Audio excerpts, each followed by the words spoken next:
Hey, good evening, folks, and welcome to the 6 o'clock news on sbynews.com. Let's start off today with the Wicomico Board of Education. G.A. Harrison has been hammering them. I told you guys last week, I believe it was, maybe it was earlier this week, that we would be exposing information in reference to the Board of Education and their spending practices. Well, we've done it, and we're delivering information that has put the Board of Education in such a spin that they are absolutely irate.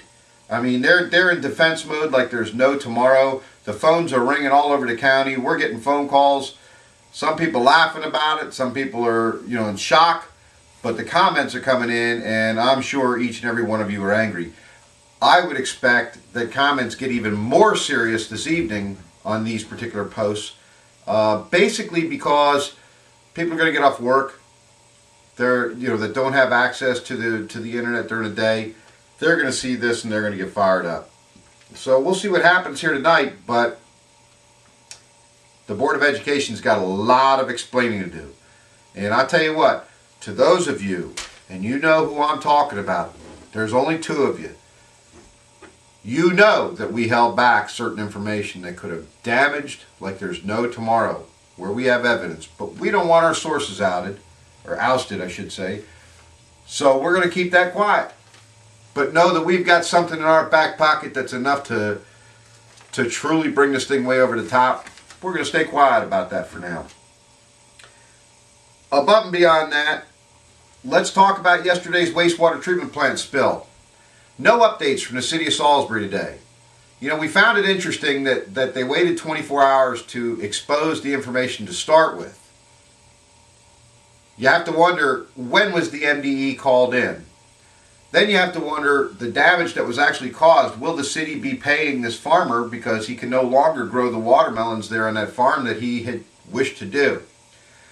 But as you get deeper, here we go again into what actually happened. Now, I spoke with Mayor Ireton yesterday, and we had, I won't get into details of the at-length discussion because a lot of times we talk and it's off the record.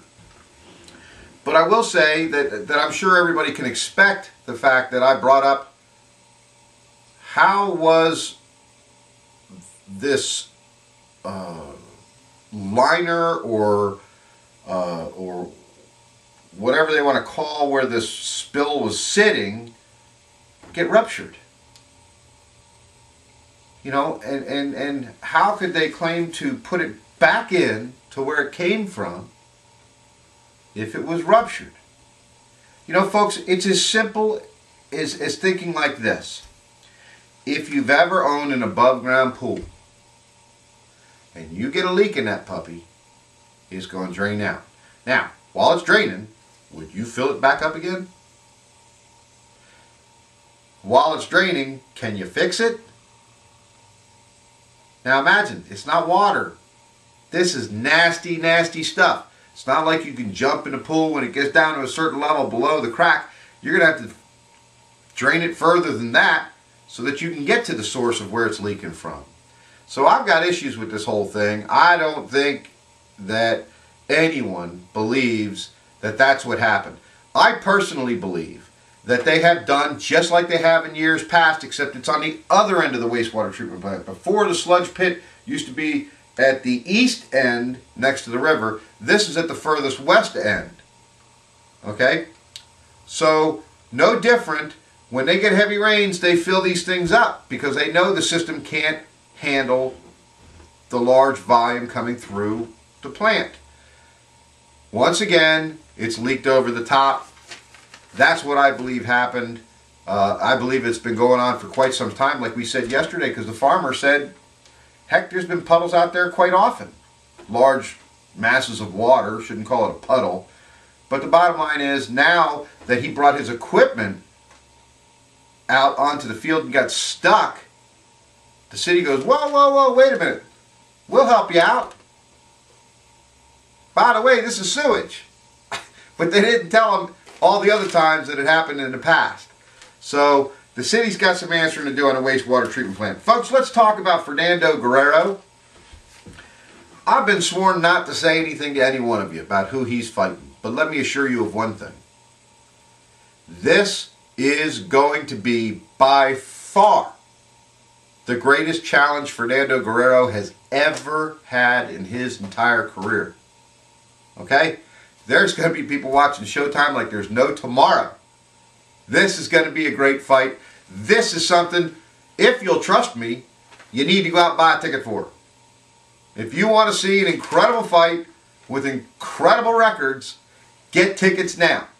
I'm not trying to sell them for them. I'm just telling you, if you knew what I knew, you'd be out buying tickets. So we'll see what happens here. You guys can kick back and wait, but the prime seats are going to end up disappearing. I can assure you of that, especially after Saturday when we put out the formal announcement of who it is. So other than that, let's talk about very quickly the Del Mar elementary situation and 5th graders now going to the middle school. Wow. You know, a lot of parents were upset about this, said they went to the meetings and actually calmed down. And after hearing what the educational body had to tell them in reference to how this is going to be a fine thing, not to worry about it, other remarks came in as well that really sparked my interest. And that has to do with the buses. You know, these students that are in 5th grade will be traveling with middle and high school students. Should those children be exposed to the 45 minutes to an hour after school bus ride? Because there's a lot that goes on. The bus driver can't control what's going on in that bus. He's driving. Do they have cameras? Sure. Does that stop someone from showing or talking pornographic kind of statements or images or what have you? No. So this is a big concern. This is something I think everybody needs to really consider. I think the 5th graders are far too young to be exposed to this kind of stuff. But let's talk about that and see what you have to say. Folks, I'm cutting it short tonight.